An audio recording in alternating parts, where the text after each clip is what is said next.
This is episode 1 of my Roller Coaster Tycoon Park Showcase series. This episode will cover the Graphite group, and will also have a lot more explanation and talking than future episodes, and it will almost serve as a mini review of Roller Coaster Tycoon Classic. At the end of this series, I'll release all my save files and custom coaster designs for download, but that might be a while from now since I'm going to try and space these videos out a bit, maybe once a month, which means this video series will last probably about a year, assuming I follow that upload schedule. So I mean, maybe I'll release my parks earlier, I don't know. But to start off, let's check out the first scenario in the game, Forest Frontiers. So why choose Roller Coaster Tycoon Classic over, say, OpenRCT on the computer? Well, one reason is that I exclusively played this game in bed on my iPad, usually before going to sleep. I think I started playing this game when I was sick and quasi-bedridden a few years ago, so I needed something to do. Secondarily, I think this version of the game, specifically the iPad version, is incredibly well put together. All the footage you see throughout this series is a screen recording from my iPad. It does a great job with scaling,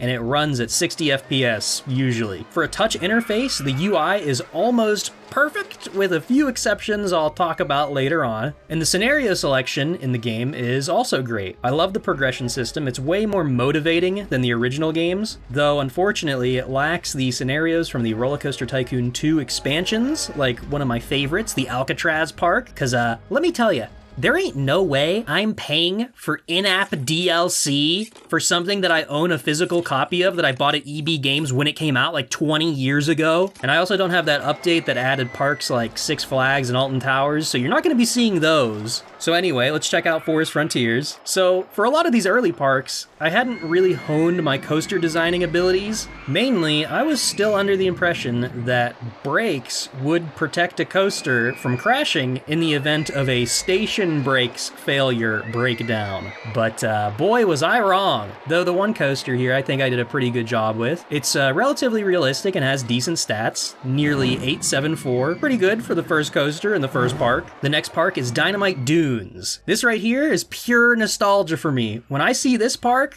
freshly loaded, I definitely get the feelings and memories of playing the original game on the computer at my dad's garage when I was a kid, playing off the burnt CD copy of the game that someone gave me. That one act completely changed my life, for sure. Funny thing is, back then, I remember I had a really hard time beating this park. I didn't really know how to play the game, and I just wanted to build roller coasters and trains and stuff. Like, when I got Roller Coaster Tycoon 2, I spent pretty much all of my time in that game just messing with the scenario editor, trying to make cool city maps. I was playing it like a city builder transport game with all the cool transport rides like the trams. And yes, I eventually did buy Locomotion, which is like Roller Coaster Tycoon meets Open Transport Tycoon. Back to the park, I have two custom coasters here. A mini coaster that is mildly interesting, coming in at 564. It's nothing crazy, but it's cool.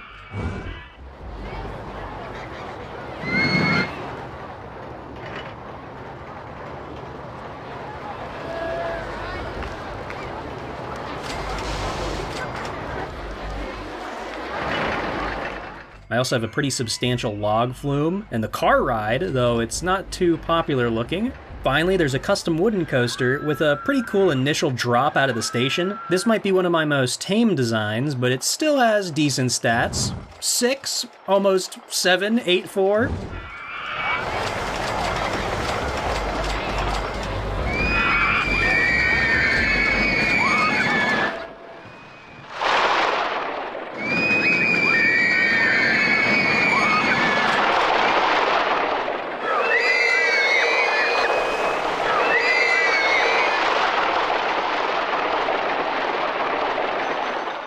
That's all for this park. The next park is, of course, the classic Leafy Lake. However, in Roller Coaster Tycoon Classic, they give you all this extra land back here, and I think that's just kind of lame. So I specifically didn't build in that area at all. Not like that's that big of a challenge. I mean, it's Leafy Lake. It's not the hardest park in the game. And there's not that much in this park. There's one kind of boring suspended swinging coaster with mid-tier stats, and one side of the park is dominated by a monorail system for some reason that no one's using. But there is a pretty substantial junior junior coaster. It isn't that crazy, and I actually like building the junior coasters. They're just advanced enough not to be aggravating to work with like the side friction coaster, but limited enough to still make it challenging to create interesting designs. And I also really like the long trains. I'm kind of a log car kind of guy myself, personally, but I still rock the occasional ladybugs from time to time. Anyone can make a cool wooden coaster, but can you make a cool kids ride?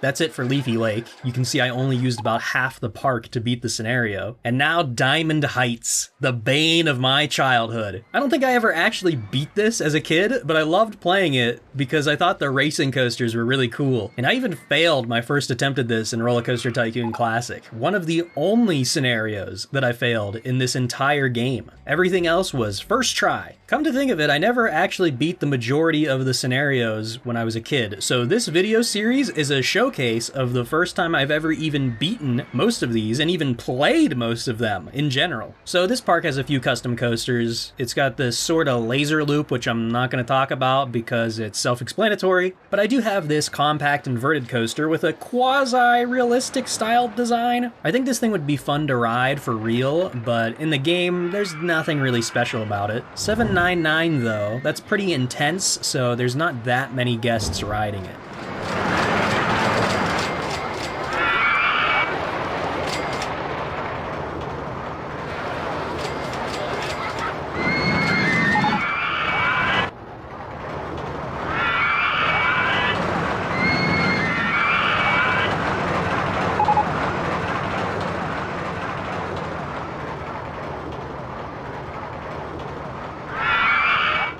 I also built a cool water slide.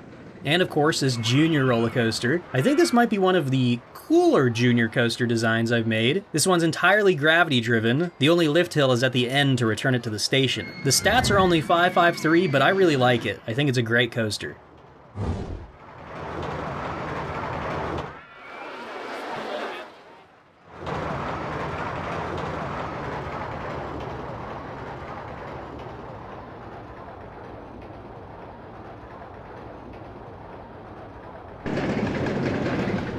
And the last custom coaster in this park is, of course, the wooden coaster. And while I show this one, I want to talk a little bit about my mindset for playing. So there's two things that I cared about when playing through this game. Making cool coasters, sometimes, and unlocking the scenarios, aka actually beating the game. So if you were expecting to see artistic masterpieces and well thought out park designs, well, you're gonna get both because my parks are usually pretty decently designed and my coasters are sometimes works of art, but I didn't spend any time prettying up the park or making it realistic or anything. Everything I do is entirely based on just beating the scenario in a way that isn't too cheesy. I absolutely abuse $20 umbrellas, sometimes, but not always. In general, I do deliberately place things and use little tricks I've learned watching every single Marcel Voss video for the last however many years he's been making videos. Though you will see in the future that when there's a scenario that I didn't particularly enjoy or want to do, the cheese levels start to increase drastically. Anyway, the wooden coaster has okay stats, 784, nearly 8 excitement. Moving on to Whitewater Park, the main thing here is my crazy corkscrew coaster that intersects the wooden coaster. The flat part after the lift hill is because it was the only way I could make it work. The rest of the ride is semi-interesting and the stats are not great, typical for corkscrew coasters, and I'm not really a big fan of these.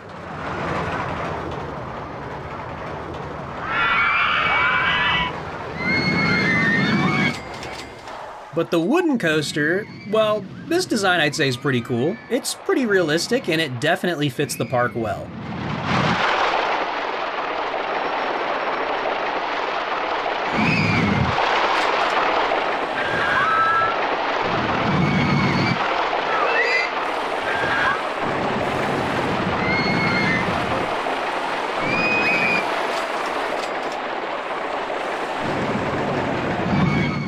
There isn't much to it, but the stats are surprisingly good. 895. I also built a looping coaster in this park, and this one, of course, is power launched, which I hope you like because you're going to be seeing more and more of that in future parks. For whatever reason, I really like making coasters that don't have lift hills or have non-traditional lift hills. But the funny thing is, I almost never use the LIM launched coaster, even though when I was a kid it was one of my favorites, and I always used the cars that looked like the train, and I'd like attempt to build a transport ride using it, and no one would ever use it.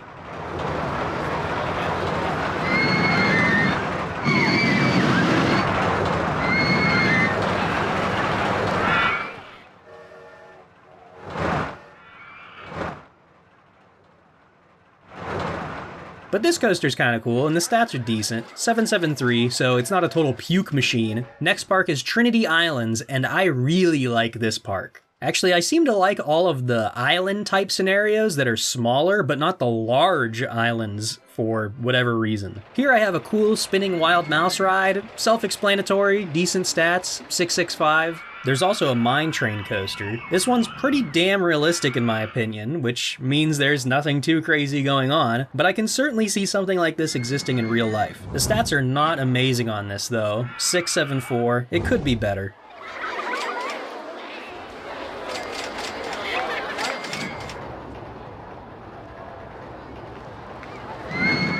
I also built another powered launch looping coaster, but this one I made travel all over the park, so its design is something that is pointless to replicate and is totally unique to this scenario. The stats are actually good on this too, 7, nearly 8, 7.3, though you can thank the water bonus for that.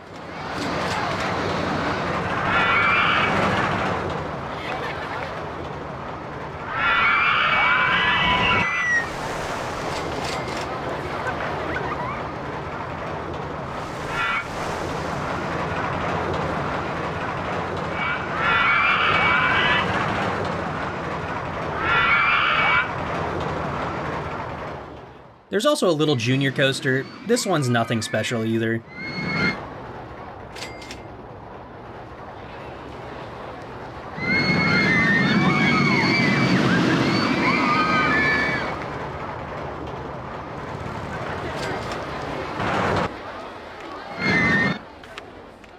I'm going to be moving through these a little quicker now. So, Three Monkeys Park. I didn't really do too much here, mostly flat rides and other things, but my one coaster, the big wooden one, is again one of my larger, tamer, but realistic style designs. It's a 784, though I'd just say 885 since it's all kind of close enough.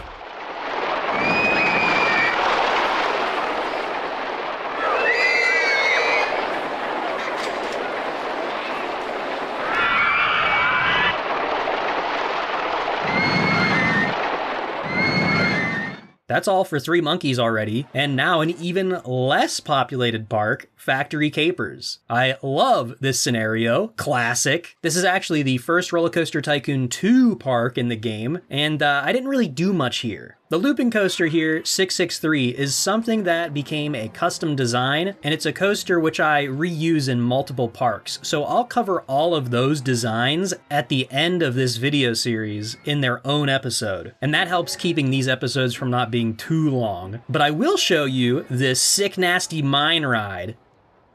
Whoa, look at it go.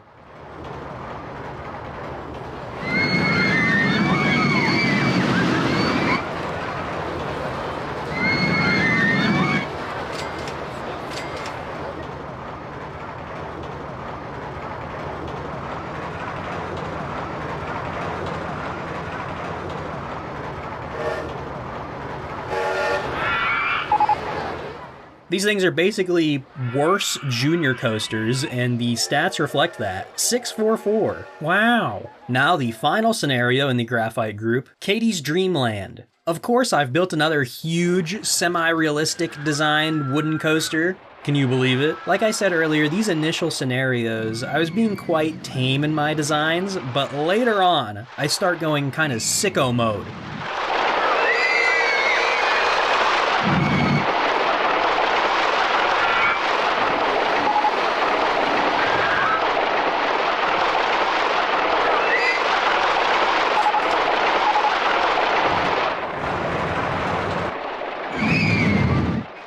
0.95, pretty good. And would you also believe that I made a looping coaster in this park with no lift hill and interlocking loops? I just can't help myself, I guess.